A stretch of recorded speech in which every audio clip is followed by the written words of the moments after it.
played the theme from a prison cell. If you missed it, you can tune into the previous segment of the series.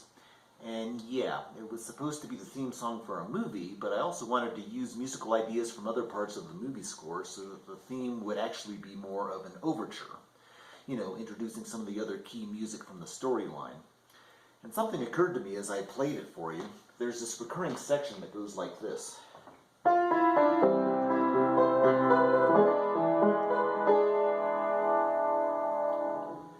Now that's actually the first time I used this particular progression in any of my music, but I was introducing another musical idea I was working on at the time, which turned out to be one of my more popular songs. Maybe you recognize it.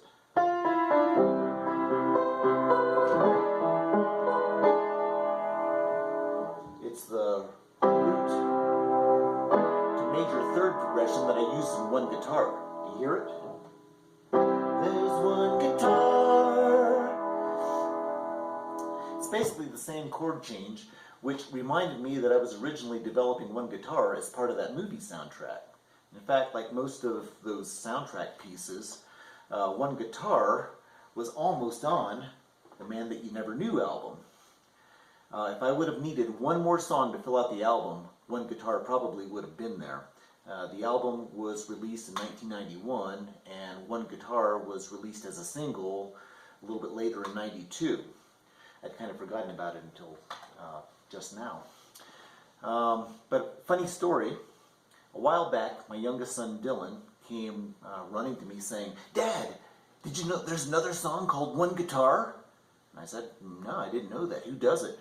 And he says, "Foreigner." I'm thinking, Foreigner? Foreigner doesn't have a song called One Guitar.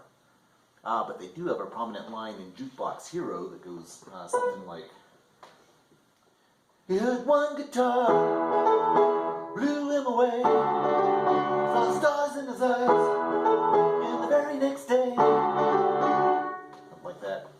So, anyway, if any of you are wondering if Foreigner's song somehow inspired my song, no, not at all. Remember, the music for my song came first as potentially part of a movie soundtrack that sounds nothing like Foreigner's song. The words for One Guitar came a bit later and were actually kind of developed during a power outage. I was with a friend playing my guitar and all the lights went out. So I ad-libbed a little song about playing in the darkness and the audience couldn't find me. Just something completely silly. But I ended up putting those words to the music that eventually became One Guitar. And I kind of liked what was happening there, so I tweaked the lyrics just a little bit and refined it into an actual song. So that's the story of One Guitar. And no, I'm not going to play that song for you right now because it's really not a Lester song. It's a guitar song all the way. But I mention it because in thinking about what inspired the words, I think the sentiment is more in line with an old song by Barry Manilow rather than Foreigner. Back in the late 70s or maybe the early 80s, Barry Manilow had a song called One Voice that went something like, "One voice singing in the darkness." So I don't know if Barry Manilow wrote his song during a power outage, but there actually is a vague similarity there to the origins of One Guitar. If you don't know One Voice, you can probably find it on YouTube somewhere. But fast forward several years, and Dylan, the same kid who discovered that line in the Foreigner song, is taking piano lessons, practicing right here on Lester.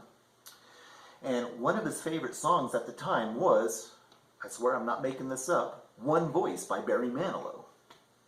So I worked up an arrangement of the song to try to get him excited about practicing piano. Not always easy to do with a little kid.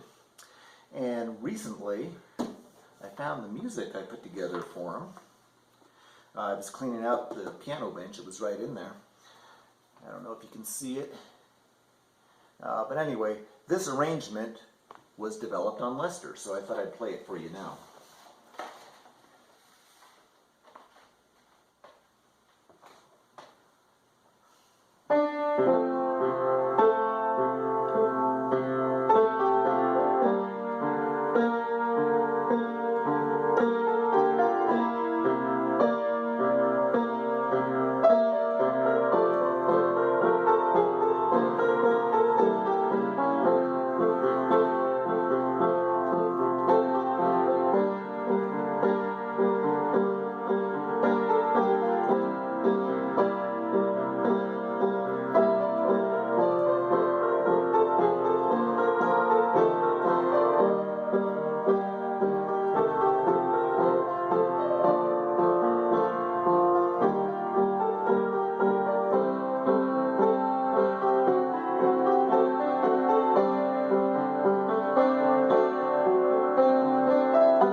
there's my version of one voice.